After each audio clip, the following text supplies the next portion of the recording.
Doctor Mohan Varghese, ഈ പൊട്ടിമുളയ്ക്കുന്ന കുമിള സമരങ്ങളെ പേടിക്കണമെന്ന് പല രൂപത്തിൽ പല ഭാവത്തിൽ സമരങ്ങൾ ഉണ്ടാകും. പലപ്പോഴും ഒരു രാഷ്ട്രീയ കക്ഷിയുടെ മേൽവിലാസമില്ലാതെ ഉണ്ടാകുന്ന സമരങ്ങളുടെ പിന്നാമ്പുറത്ത് എന്താണ് നടക്കുന്നത്, ഇത് ഒരു അന്വേഷിക്കേണ്ട കാര്യമാണ്. കാരണം രാജ്യസുരക്ഷയെ ദോഷകരമായി ബാധിക്കാവുന്ന ചില നീക്കങ്ങളെങ്കിലും ഈ മേൽവിലാസമില്ലാത്ത ഘടകങ്ങളുടെ പിന്നിലുണ്ടാവാം. അങ്ങനെ ഒരു സംഭവം, അതിൻ്റെ ഒരു പ്രായോഗികതയെക്കുറിച്ച്, അതിൻ്റെ ഒരു പോസിബിലിറ്റിയെക്കുറിച്ച് പലരും ഡിബേറ്റ് ചെയ്തുവെങ്കിലും വ്യക്തമായ തെളിവുകളുടെ അഭാവത്തിൽ ഇതൊരു കേവലം ഒരു കോൺസ്പിറസി തിയറി മാത്രമായിരുന്നു ഇതുവരെ എന്ന് വേണം കരുതാൻ. പക്ഷേ ഇപ്പോഴിതാ പഞ്ചാബ് പോലീസ്, ആം ആദ്മി പാർട്ടി ഭരിക്കുന്ന പഞ്ചാബിലെ അമൃത്സർ പോലീസ് കണ്ടെത്തിയിരിക്കുന്നു പാകിസ്ഥാൻ ISI ചാരബന്ധമുള്ള 2 മോഡ്യൂളുകൾ. അതിൽ 9 പേരാണ്. ഈ 2 മോഡ്യൂളുകളെ കണ്ടെത്തുകയും അവരെ നിരന്തരമായി ചോദ്യം ചെയ്യലിലൂടെ അവരിൽ നിന്ന് ലഭിച്ച ഇൻഫർമേഷനാണ് ഇപ്പോൾ ഇവിടെ കേട്ടത്. അതായത് ഈ 9 പേരിൽ 5 പേര് പ്രായപൂർത്തിയായവരും 4 പേര് പ്രായപൂർത്തിയാകാത്തവരുമാണ്.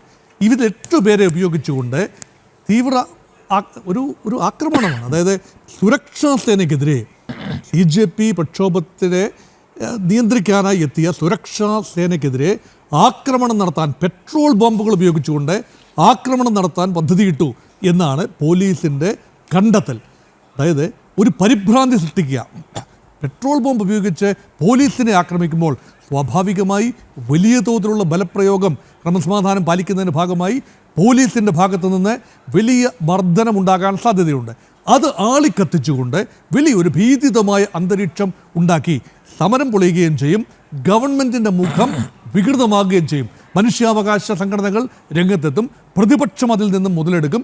രാജ്യം ശിഥിലമാകും. ഇതെല്ലാമാണ് പാകിസ്ഥാൻ്റെ ഒരു പദ്ധതി. അങ്ങനെയാണ് ഒരു പക്ഷേ വിവക്ഷിക്കാൻ സാധിക്കുന്നത്.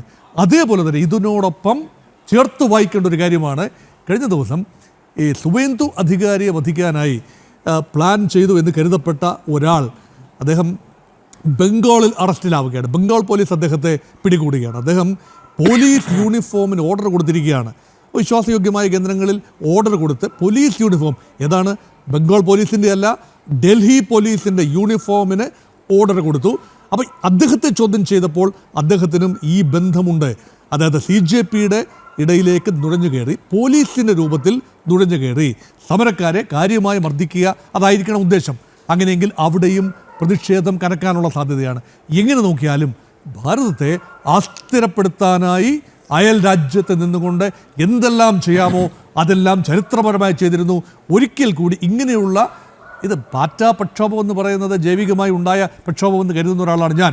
പക്ഷേ അങ്ങനെ ഉണ്ടാകുന്ന പ്രക്ഷോഭത്തിൻ്റെ ഇടയിലേക്ക് രാജ്യവിരുദ്ധ ശക്തികൾ പല രൂപത്തിൽ നുഴഞ്ഞു കയറാൻ അവസരമുണ്ട് എന്നതിൻ്റെ തെളിവാണിപ്പോൾ വരുന്നത്. അത് മാത്രമല്ല, പാകിസ്ഥാൻ ഇപ്പോൾ വലിയൊരു അന്തരാള ഘട്ടത്തിലൂടെ കടന്നു പോകുന്നു. ശ്രീകൃഷ്ണരാജ്, പാകിസ്ഥാൻ്റെ ഖൈബർ പഖ്തൂൺഖ മേഖലയിൽ വലിയ കലാപങ്ങളാണ്.